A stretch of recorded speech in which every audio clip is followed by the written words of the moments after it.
Evan Carroll with SocialSecurityIntelligence.com.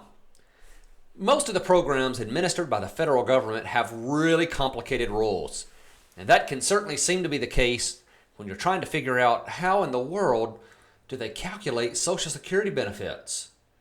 I can remember before I understood the rules, I struggled to understand how the Social Security Administration determined who would get what benefit amount. But once I distilled the several pages of calculation rules, I realized there's only 4 simple steps. I think it's important that you understand the Social Security benefits calculation. Whether it's for your own benefits or you're advising clients, you need to know how to do this formula. If you do, not only will you be in a better position to plan, but you may be able to spot mistakes and fix them before it's too late. Let's get started with the first step. So the first step, which generally occurs at age 60, all of your prior earnings are adjusted for inflation. This adjustment is simply meant to ensure that your Social Security benefit reflects today's cost of living. If your benefit was based on your actual non-inflation adjusted earnings, it would probably be much lower. Let me give you an example here. Let's assume that an individual started working in 1976 at the age of 25. His earnings that year were $15,000. Throughout the course of his career, he averaged a 3% increase to his annual salary. And by the time he retired at age 66, his salary was $50,398. These are the earnings amount that the Social Security Administration needs to conduct their benefits calculation. But they don't take these earnings and use them at face value. Instead, they'll take all the actual earnings at age 60 and adjust them for inflation. They'll often refer to these as the indexed earnings. And again, this inflation adjustment is simply meant to ensure your Social Security benefit is reflective of today's cost of living and not the cost of living from 1976. There's a table on the Social Security's website that shows exactly what the multiplier is for every year going back for several decades. So using those actual numbers from the Social Security website, this individual would have seen his 1976 earnings index up to more than $66,000. You'll notice that as we go through the rest of the years of his working career, almost every single year gets indexed upward for inflation.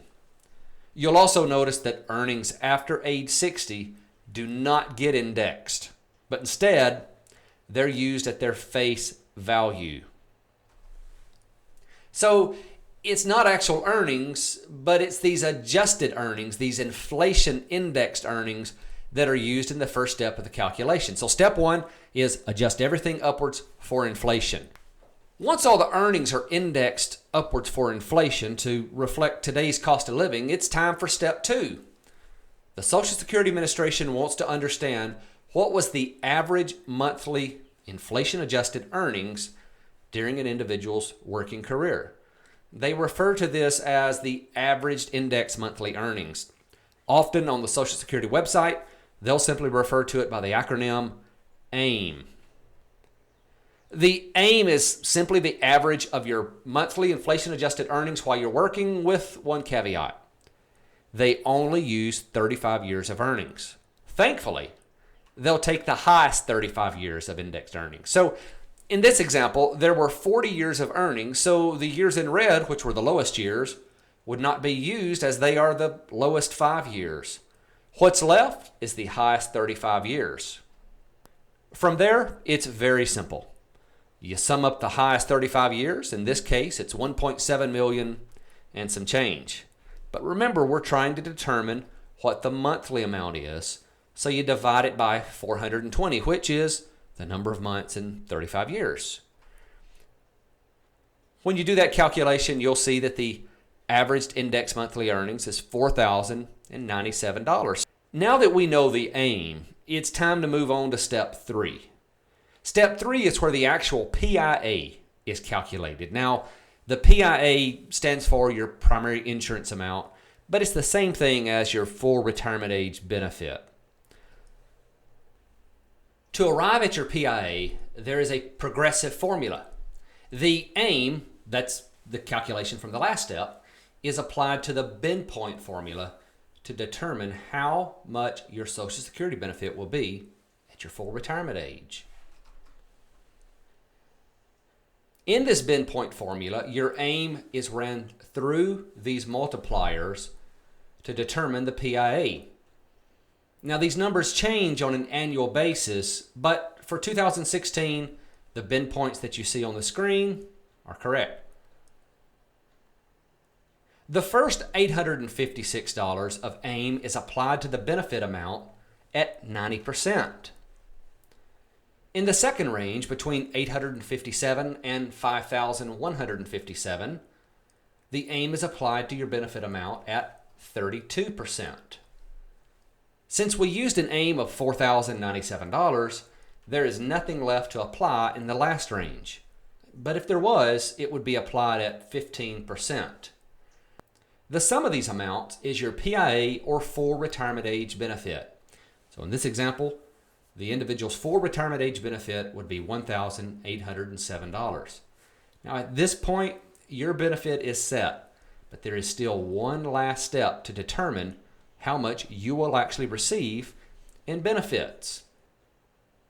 And that last step is determined simply by the age at which you file. For this conversation, it's important to know what your full retirement age actually is. For those born between 1943 and 1954, you can receive 100% of your piaa at age 66.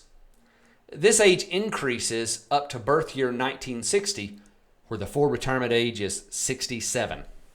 For the purposes of this video, let's assume that your full retirement age is 66. If it's later than that, I'll show you how to adjust that in just a moment. So only at your full retirement age can you receive 100% of your primary insurance amount. If you file earlier, you'll get less. If you file later, you'll get an increase. Here's the way it works. You can see that at the earliest filing age, which is 62, you would only receive 75% of your piaa.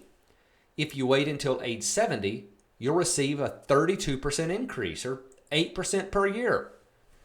There's no further increases beyond age 70. But what about if you want to file at 68 and 4 months? Well, the good news is that the increases or reductions are actually calculated on a monthly basis. For every month after full retirement age, your benefit will increase by 2/3 of 1%, or 0.667%. For the 36-month period prior to full retirement age, your benefit will decrease by 0.555%. And for every month beyond that, and there's only 12, your decrease is slightly lower at 0.417%. So, that's the formula in 4 simple steps. Here they are one more time. Step 1 is they adjust all the earnings for inflation. They want to reflect today's cost of living. The second step is they calculate the averaged index monthly earnings to find out what were your average earnings over the course of your working life. Step 3 is they run that averaged index monthly earnings through that bend point formula to determine your actual retirement benefit. And then step 4 are the reductions or increases based on your filing age. I hope this was a helpful resource. I hope you have a little bit more understanding now of how this benefit is calculated. If I can be of any further assistance, don't hesitate to visit me online at socialsecurityintelligence.com. Have a great day.